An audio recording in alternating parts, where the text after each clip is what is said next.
Hello students, आज की video में करेंगे एनसीईआरटी क्लास 8 चैप्टर नंबर 3 है अंडरस्टैंडिंग क्वाड्रिलेटरल। एक्सरसाइज है 3.3 का क्वेश्चन नंबर 1। क्वेश्चन में कहा गया है कि given a parallelogram A B C D, तो ए बी सी डी एक पैरेललोग्राम हमें गिवन है। Complete each statement along with the definition और प्रॉपर्टी यूज्ड। तो कह रहा है कि हर एक जो स्टेटमेंट है इसको कंप्लीट करना है विद डेफिनेशन, और या तो डेफिनेशन हो या फिर प्रॉपर्टी हो जो यूज़ हुई है इसमें। ठीक है, तो पहले हम इसको करने से पहले हम एक प्रॉपर्टीज पैरेललोग्राम की उनको डिस्कस कर लेते हैं। इससे क्या हमारा क्वेश्चन आसान हो जाएगा। तो पहली बात तो क्या है कि देखो, ये करिए हमारा ये पैरेललोग्राम है, इसकी एक प्रॉपर्टी है ये कि हमारे जो अपोजिट एंगल होते हैं, अपोजिट मतलब ये वाला और इसके सामने ये वाला है। ठीक है, यानी कि एंगल 1 है और एंगल 2 है, तो ये क्या होंगे, एंगल 1 इक्वल टू क्या होंगे, एंगल 2 के। और इसकी प्रॉपर्टी लगेगी opposite angles of parallelogram are क्या होते हैं, वो इक्वल होते हैं। ठीक है, ये प्रॉपर्टी लगेगी इसमें। तो अब देखो, ये वाला एंगल 1 और 2 बराबर है, तो ऐसी एंगल 3 किसके बराबर होगा, एंगल 4 के। तो एंगल 3 क्या हो जाएगा, एंगल 4 के बराबर हो जाएगा। ये दो प्रॉपर्टीज़ है। उसके अलावा क्या होता है कि अगर मान लो पैरेललोग्राम ऐसे बना हुआ है, ठीक है, तो इसकी अपोजिट साइड और ये पैरेललोग्राम के जो एडजेसेंट एंगल होते हैं, मतलब 1 और 3। तो पहले हम इसके बारे में बात कर लेते हैं। जैसे एंगल ये 1 है, ये 2 है, इसको 3 ले लेते हैं, इसको 4 ले लेते हैं। तो होता क्या है, एंगल 1 प्लस में एंगल एंगल 1 प्लस में एंगल 3, तो एंगल 3 इनका सम क्या आएगा, 180 डिग्री आएगा हमेशा। ठीक है, angles of sum of adjacent angle लिख सकते हैं, sum of adjacent angle of parallelogram. ठीक है, ऐसी 1 + 4, 1 + 4 क्या होगा, वो भी इसका होगा 180। और 4 + 2, 4 + 2 और 3 + 2, तो 3 + 2, सबका सम कितना आने वाला है, 180 ही आने वाला है। ठीक है, सबका सम कितना आने वाला है, 180 ही आने वाला है। तो सब एडजेसेंट एंगल का सम 180 डिग्री होता है। ठीक है, अब एक और प्रॉपर्टी की बात कर लेते हैं, इसकी अपोजिट साइड की बात कर लेते हैं। तो अपोजिट साइड में क्या है, देखो, अगर मान लो मैं ऐसे एक पैरेललोग्राम बना देता हूँ, तो इसका नाम दे देते हैं हम ए बी सी और ये डी। तो ए बी जो होगी हमारी, ए बी किसके बराबर होगी, सी डी के। ठीक है, देखो इसके जस्ट सामने ये वाली साइड है इसके। Then A D equal to होगी बी सी, तो इसके सामने ये वाली बराबर होगी। फिर है एक प्रॉपर्टी इसकी, अगर मान लो ये एक पैरेललोग्राम हमने मान लिया, तो ये डायगोनल होते हैं हमारे। ठीक है, ये डायगोनल है, ये क्या करेंगे, आपस में बाइसेक्ट करते हैं एक दूसरे को, यानी कि ए बी सी डी। तो जो ए सी हमारा डायगोनल है, ए सी डायगोनल क्या होते हैं, तो एडजेसेंट कॉर्नर को छोड़ के दूसरे वाले को ज्वाइन करते हैं। यहाँ से जाएगा, इसको छोड़ के ये वाला इसको ज्वाइन कर देंगे, तो ए सी क्या करेगा, बाइसेक्ट करेगा B D. A C bisect करेगा बी डी को, तो इसका मतलब क्या है, ये और ये बराबर हो जाएगा, ये और ये भी बराबर हो जाएंगे। ठीक है, ये कहाँ पर बाइसेक्ट करेंगे, ओ पे मान लेते हैं इसको। तो डायरेक्ट हमारे ये और ये बराबर होते हैं, ये और ये और ये। ठीक है, तो इसका हमें क्या करना है, इन्हीं प्रॉपर्टीज़ का यूज़ करना है। जैसे जैसे प्रॉपर्टीज आती रहेंगी मैं आपको बताता रहूँगा। तो देखो, सबसे पहले तो क्या कह रहा है, ऐसे इस क्वेश्चन में देखो, कह रहा है कि ये इसमें प्रॉपर्टी डेफिनेशन और ये प्रॉपर्टी यूज़ के बताना है। तो ए डी क्या है हमारे पास, देखो ए डी हमारे पास एक साइड है, तो ए डी किसके बराबर होगी, ए डी अगर साइड है तो वो बी सी के बराबर होगी। ठीक है, तो ये किसके बराबर होगी, बी सी के बराबर। तो हमारा जो फर्स्ट का सॉल्यूशन है बी सी है। ठीक है, उसने कहा था कि डेफिनेशन और प्रॉपर्टी लिखनी है, तो हम क्या लिखेंगे, बी सी। ठीक है, तो because opposite side of parallelogram are क्या होती है, वो इक्वल होती है। ठीक है, देन वो कह रहा है कि angle D C B, angle D C B, ये वाला एंगल, ये कह रहा है इक्वल का निशान लगा, तो ये किसके बराबर होगा, ये होगा हमारा डी ए बी के बराबर। तो सेकंड का आंसर हो जाएगा एंगल डी ए बी। ठीक है, इसके जस्ट अपोजिट ये वाला एंगल है। ठीक है, ये क्यों होगा, इसमें हम बता सकते हैं अपोजिट एंगल्स ऑफ पैरेललोग्राम। ठीक है, ये भी हमारा हो गया। थर्ड देखो, थर्ड में कह रहा है ओ सी, ओ सी, ओ सी किसके बराबर होगा, ए ओ के बराबर होगा, इक्वल का निशान है, तो ये आ जाएगा ए ओ आ जाएगा। ठीक है, because diagonals of parallelogram bisects each other, ये क्या करते हैं, एक दूसरे को बाइसेक्ट करते हैं, होगी। अब कह रहा है कि वो एंगल डी ए बी, तो देखो कहाँ है डी ए बी, ये वाला एंगल, और प्लस में सी डी ए, प्लस में सी डी ए, ये वाला। कह रहा है क्या होगा, तो इनका सम मैंने अभी बताया था थोड़ी देर पहले, प्रॉपर्टीज कर रहे थे जब, ये आ जाएगा हमारा 180 डिग्री, ठीक है। क्यों, क्योंकि sum of adjacent angle of parallelogram, तो प्रॉपर्टीज के साथ हमने बता दिया कि कहाँ क्या बनने वाला है, ठीक है। तो ये क्वेश्चन आपका कंप्लीट हो गया। क्वेश्चन नंबर 2 देखते हैं। क्वेश्चन नंबर 2 हमने प्रॉपर्टीज कर ली है एंगल वाली, तो एंगल फाइंड करने हैं इसमें हमें। तो इसमें ये क्या करा है, कंसीडर द फॉलोइंग पैरेललोग्राम, ये पैरेललोग्राम हमारे, find the value of unknown x y z. तो अगर हमें ये पता लग गया है तो एक्स वाई जेड इनका पता लगाना है। तो देखो बड़ा आसान सा क्वेश्चन है। हमें प्रॉपर्टी पता है क्या, एक बार फिर से देख लेते हैं। हमें प्रॉपर्टी पता है एंगल वाली, कौन सी, ये वाली। इसमें देखो अपोजिट एंगल क्या होते हैं, बराबर होते हैं ये वाले, और जो एडजेसेंट एंगल होते हैं इनका सम क्या होता है हमारा, 180 डिग्री होता है। पैरेललोग्राम की प्रॉपर्टी है ये, तो इसको देख इसी का यूज़ करेंगे हम।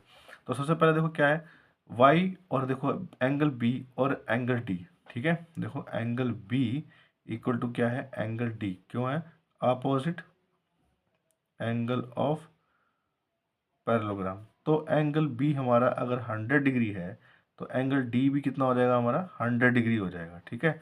यानी कि हमारा क्या निकल जाएगा, अरे डी क्या, वाई है, तो एंगल वाई इक्वल टू कितना आ जाएगा हमारा, 100 डिग्री आ जाएगा, ठीक है। अब देखो एंगल एक्स और वाई दोनों को ऐड कर सकते हैं, angle x plus angle y is equal to आएगा 180 डिग्री, क्यों, sum of angles of parallelogram, उनका सम क्या होता है, 180 डिग्री होता है। तो x तो y तो हमने पता कैसे कर लिया, x प्लस वाई कितना है हमारा 100 है, इक्वल टू कितना आ जाएगा 180 डिग्री। तो x इक्वल टू हो जाएगा 180 माइनस में 100, ठीक है, इतना आ जाएगा। अब x कितना निकलने वाला हमारा, x इक्वल टू आ जाएगा हमारा 80 डिग्री आ जाएगा। तो x भी निकल गया। तो यहाँ से हम देखो और हमें क्या निकल गया, हमारा x निकल गया, y निकल गया, z आसान है क्योंकि x और z दोनों क्या है, दोनों बराबर है। तो लिख देते हैं यहाँ पर कि angle x equal to angle z है, क्योंकि अपोजिट एंगल्स ऑफ पैरेललोग्राम है, ठीक है। तो x कितना निकाला हमने 80, तो एंगल z भी कितना हो जाएगा 80 डिग्री हो जाएगा। तो देखो हमने सब निकाल दिया, ठीक है। ये हमारा y था, यहाँ x निकाला और यहाँ पर हमने z निकाला, ठीक है। तो x y z हमारे निकल गए। क्वेश्चन नंबर 2 का ही सेकंड पार्ट है। इसमें देखो क्या कह रहा है, कह रहा है एक्स वाई जेड निकालने के लिए बोल रहा है। तो कैसे निकालेंगे देखो ठीक है, देखो हम इसमें एक काम कर सकते हैं कि इसके नाम भी देने की जरूरत नहीं है, ऐसे निकल जाएगा, सर छोड़ो। देखो अब इसको हम देखेंगे कि ये वाला एंगल है और ये वाला एंगल है, इन दोनों एंगल्स को हम निकाल सकते हैं कैसे, कि एंगल y जो है 180 माइनस में 50 डिग्री लिख सकते हैं, क्योंकि sum of angle of, sorry sum of adjacent angle ना, एडजेसेंट एंगल है ऑफ पैरेललोग्राम, ठीक है। तो एंगल y कितना आ जाएगा, एंगल y हमारा आ जाएगा 130 डिग्री का आ जाएगा। अब यहाँ देखो y जितना है उतना x होगा क्योंकि अपोजिट एंगल है। तो एंगल y इक्वल टू क्या है, एंगल x, ठीक है। इसको हाईलाइट कर देते हैं।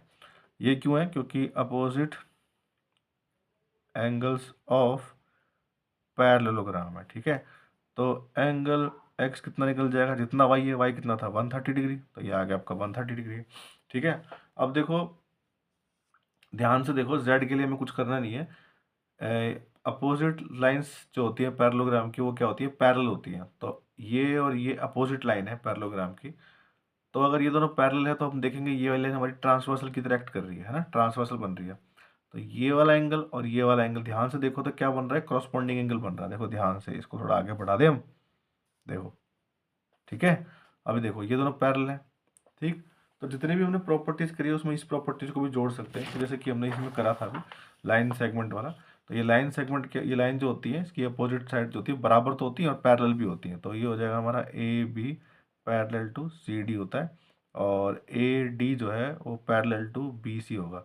ये पैरेलल भी होती है और इक्वल भी होती हैं। तो जब ये दोनों हमारी लाइन पैरेलल हो जाएगी तो मैं इनको थोड़ा बढ़ा कर दिखा दिया आपको, ये थोड़ा आगे जाएंगी और ये एक ट्रांसवर्सल काम करेगी। तो ये वाला एंगल और ये वाला एंगल आपका क्रॉसपोंडिंग एंगल्स हो जाएंगे। तो हम यहाँ लिख सकते हैं angle x equal to angle z, angle x equal to angle z। ठीक है, क्यों है? क्योंकि ये क्रॉसपॉन्डिंग एंगल्स बना रहे हैं, क्रॉसपॉन्डिंग एंगल्स बना रहे हैं। ठीक है, तो ये कितना हो जाएगा हमारा एंगल z हो जाएगा x के बराबर। x कितना था 130, तो 130 डिग्री आ जाएगा। तो ये बन जाएंगे आपके x y z सारे निकल गए यहाँ से। ठीक है, तो क्रॉसपॉन्डिंग एंगल वाले जो क्वेश्चन लाइंस एंड एंगल्स इससे पहले करवाया था मैंने, उस पर जाकर देख सकते हैं 9th क्लास के चैप्टर में, उसमें सबको एक्सप्लेन किया हुआ है।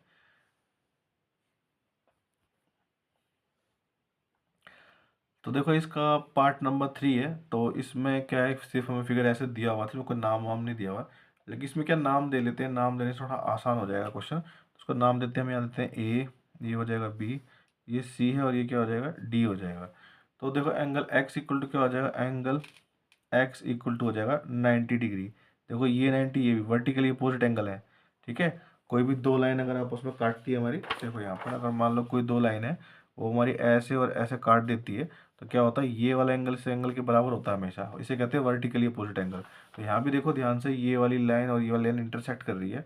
अगर ये 90 डिग्री हमें गिवन है, क्योंकि ऐसा निशान जो होता है 90 डिग्री का ही होता है, अगर ये एंगल 90 डिग्री है तो ये भी 90 डिग्री हो जाएगा। ठीक है, तो उसका नाम दे सकते हैं, यहाँ पर ओ नाम दे देते हैं। तो एक्स इक्वल टू 90 डिग्री है, तो फिर लिख देते हैं पूरा, इसको वो नाम हमने दे ही दिया है ना, तो पूरा बता ही देते हैं कि angle A O D equal to angle x equal to 90 degree. क्यों है? क्योंकि वर्टिकली अपोजिट एंगल है। ठीक है, वर्टिकली अपोजिट एंगल मैंने शॉर्ट में लिखा, आपको लिखना, आपको पूरा लिखना है। ठीक है, वर्टिकली अपोजिट एंगल करके लिखना है।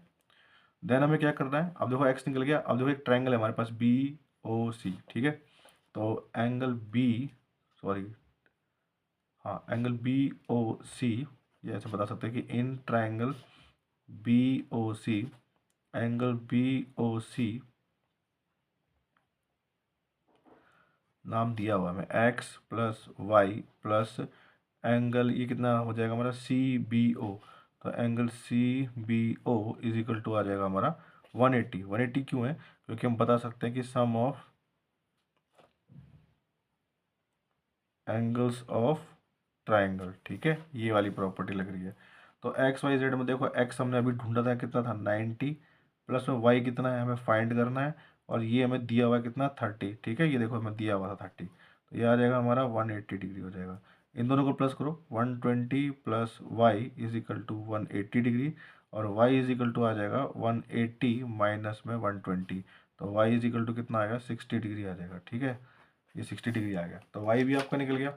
अब बची बात जेड की। देखो जेड यहाँ पर देखो, अब जरा ध्यान से देखो, ये बी सी क्या है, पैरेलल किसके है, ए डी के। ठीक है, तो हम बता सकते हैं क्या कि बी सी जो है पैरेलल है किसके, ए डी के।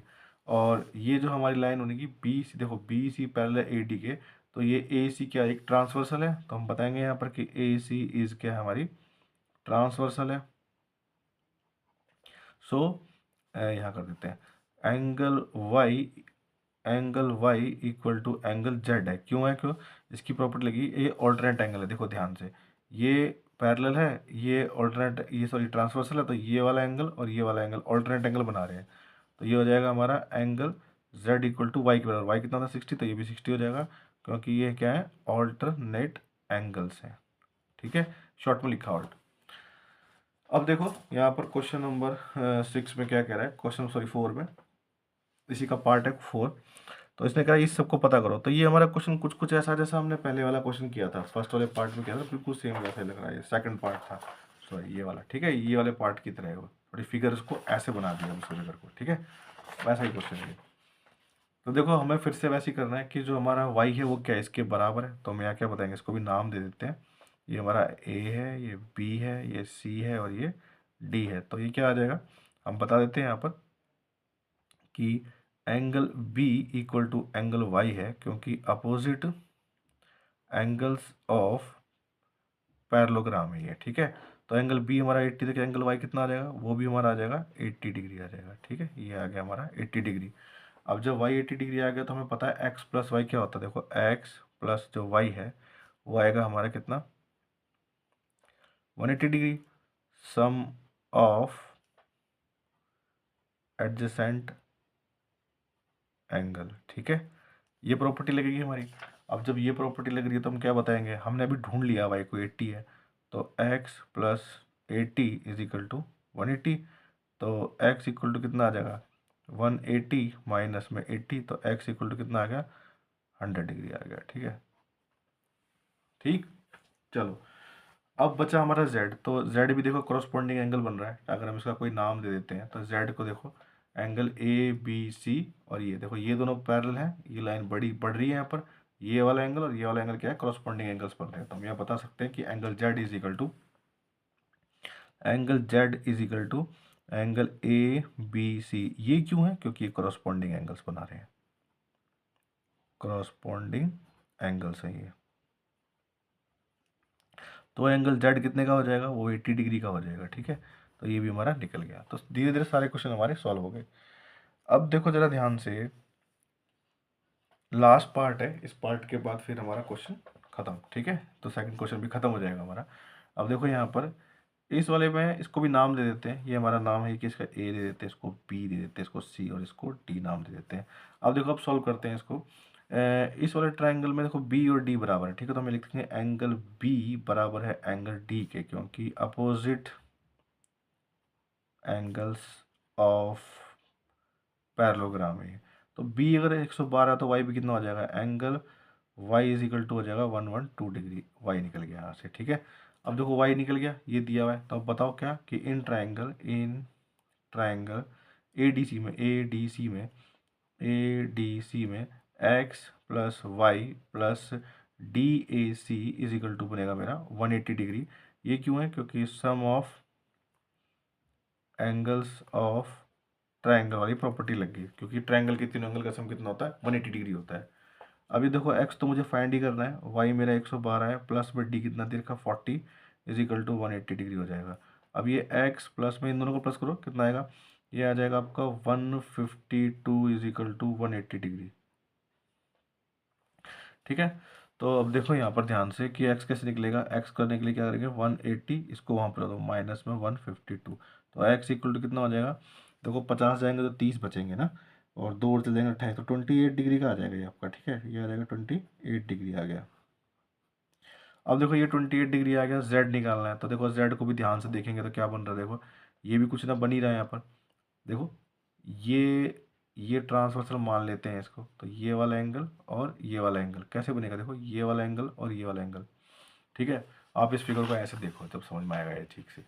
देखो ये है पैरेलल दे रखी है दोनों लाइन, और ये वाला एंगल ये वाली साइड से जा रही है, तो ये वाला एंगल और ये वाला एंगल, या फिर ऐसे भी देख सकते हैं इसको। देखो ध्यान से कि ये दोनों पैरेलल लाइन्स है ना, तो ये वाला एंगल और ये वाला एंगल। ठीक है, तो ऐसे देखो ध्यान से, ये देखो ये ऐसे बनी हुई दोनों पैरेलल लाइन, ये काट रही है इसको। अगर ये x है और ये क्या है, ये z है। अब देखो ध्यान से नजर आएगा आपको। ठीक है, तो x के बराबर ही z आएगा, तो हम बता देंगे यहाँ पर कि भैया ए बी पैरेलल किसके है, सी डी के है, और ए सी क्या है, ए सी इज ट्रांसवर्सल है, ट्रांसवर्सल है। तो angle x equal to angle z है, angle x equal to angle z है। तो ये क्यों है, क्योंकि ये ऑल्टरनेट एंगल है। ठीक है, तो एंगल z कितना आ जाएगा, जितना x था 28, तो ये भी आ जाएगा आपका 28 डिग्री आ जाएगा, और ये बन जाएगा आंसर। तो इस वाले वीडियो में हमने कराया क्वेश्चन नंबर 1 और 2 के सारे पार्ट कर दिए हमने। ठीक है, तो नेक्स्ट वीडियो में मिलते हैं बाकी के क्वेश्चंस के साथ।